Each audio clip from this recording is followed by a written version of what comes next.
Okay, guys. Hi, hello. Once again, we'll touch up that scoreboard. I know, in just a second. It's not 1-0. It is, in fact, 2-0 for Arthur.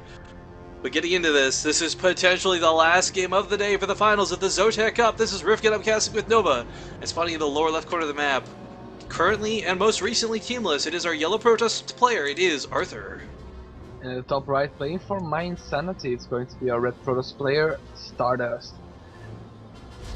So, on this map, I wouldn't be surprised to actually see a 1-gate expand, how funny that might sound. But it's actually a viable build on Whirlwind PvP. But how Arthur has been playing the last 2 games, I don't know if Stardust wants to take a risk like that. But perhaps it's a good build for Arthur to utilize.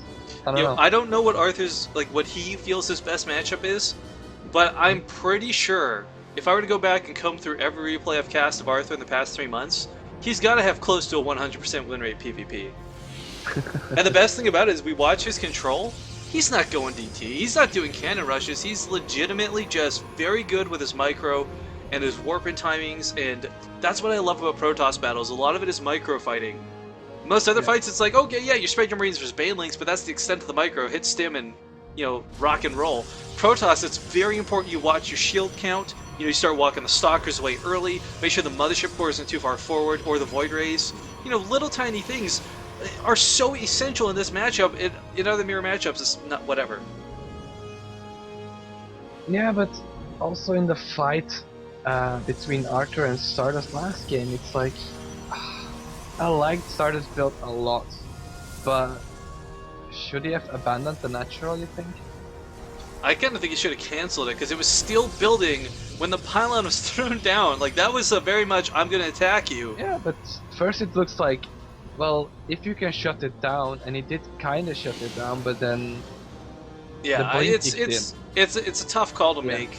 Yeah. And there's not even saying, canceling that would have won him the game. He might have still lost, so it's... Yeah, well, if we could get an photon overcharge on it, it's different. It's a very interesting thing in PvP. Like, it's all in the very, very small details. We need to convince these guys to do resume replay from that one game, and then 7 minutes in, hit the cancel and see what happens. But both players scouting the wrong base locations first, always awkward. But they should scout the second one next. I don't remember if I was casting with you. I played a map on Whirlwind a little while ago, and it was Terran versus Terran. I not played, sorry, but I watched, rather.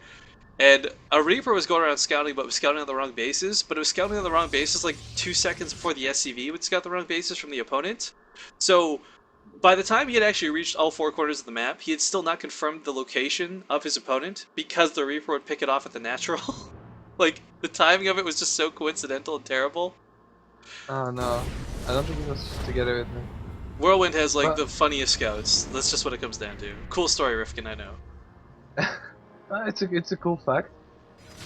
But the First blood. Probe did not get to catch too much out of Stardust. Did not even get to confirm the gases. But this is going to be a Dark Shrine out of Stardust, and I really enjoy this choice. It's set in a game. Day 9 said it. We'll say it again. Went behind Dark Shrine, but when you're behind in a series, even this is not a bad idea. Oh, and a lovely choice by Arthur, taking the expansion after showing the Twilight yet again, and the Twilight will keep Stardust in the dark and perhaps scared for DTs, and we see the Robo going up for Stardust. Yeah. Stardust with his own DTs, though, there's no detection here. The Robo's now going up, but if he gets a Dark Templar in here soon, soon, quote unquote, because it takes time to build, he could get in here and snipe off this pylon. There's only one pylon powering this Robo.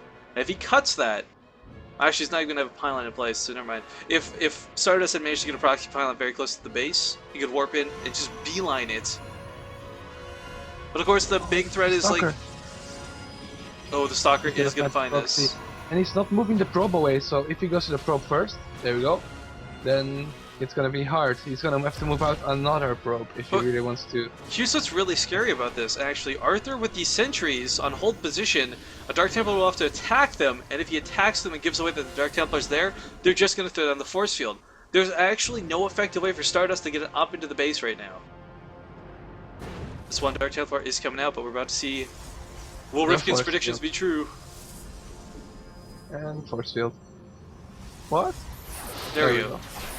Oh! 2 force fields whiffed entirely! Yeah, he's Oh, gonna but grab there's the what he can. He observer. knows the observer is out. He's just gonna grab this. Oh, nice snipe on the sentry. Getting It'll both the take a while sentries. before he dies, though. He can take a couple of probes with him.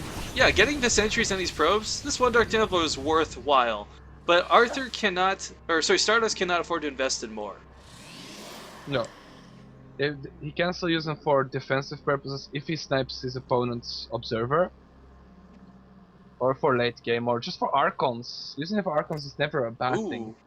Arthur has got the Mothership Core, but Stardust doesn't. Both players going for Blink. And that doesn't seem like a big deal right now. But having no Photon Overcharge, if Stardust is caught on the defensive, that could be it. You sacrifice the Mothership Core in order to get these DTs out, and that's a huge gamble. Well, now it's a bit, because both players go for Blink. Yeah, well, 3-gate Blink Robo. It's a similar situation we had in Wings of Liberty, where it is who makes Immortals. And it's Stardust who makes the Immortals, so he's gonna be on the defensive end nonetheless. Well, actually, where is that Observer? Did it leave the base? No, okay, I like that Arthur's left it home. If he had gone out with his Observer very early, and this one Dark Temple could have been a huge threat, but he's got the second one rallied out across the field.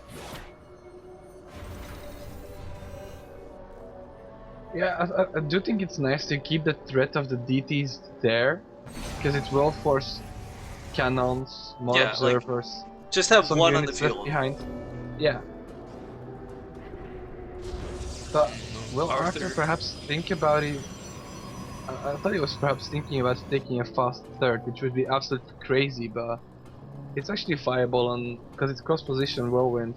Oh, Stardust with the 2 Immortals and a Warp Prism. I think we're going to see some drops get used here, and that'd be really cool.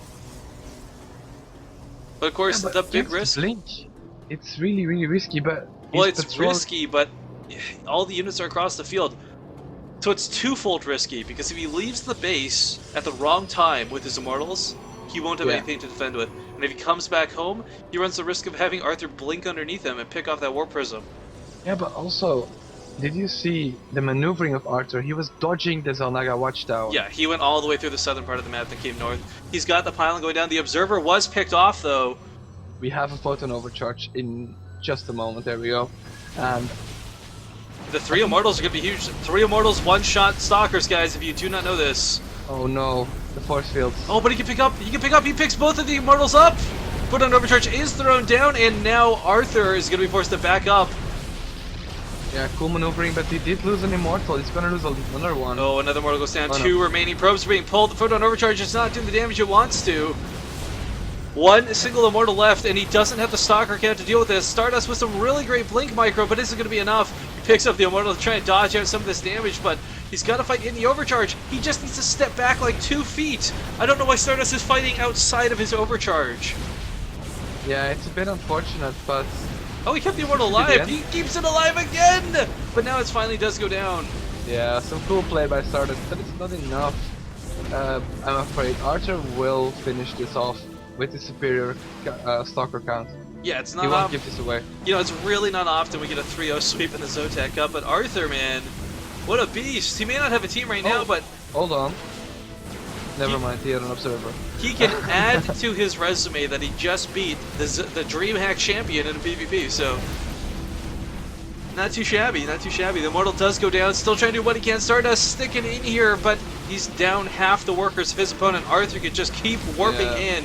And look at that blink control, man. I really wasn't kidding you when I said Arthur's got some of the best control. Stardust a little sad. But very mannered. Good game, well played. And Arthur, gonna be your ZOTAC champion this week, guys. Taking a 3-0 sweep and $100 US for the ZOTAC North American Cup. This was Rifkin. I've been casting today with Nova. And I don't have a lot of shoutouts. Just tune in later tonight. We got the ZOTAC, or so the Masters Cup for Southeast Asia. Do you have anything to say before we disappear, sir? Nothing, man. It was a pleasure being here. Alright, I'm gonna go fall the fuck asleep. I will see you guys later. Later, bye-bye.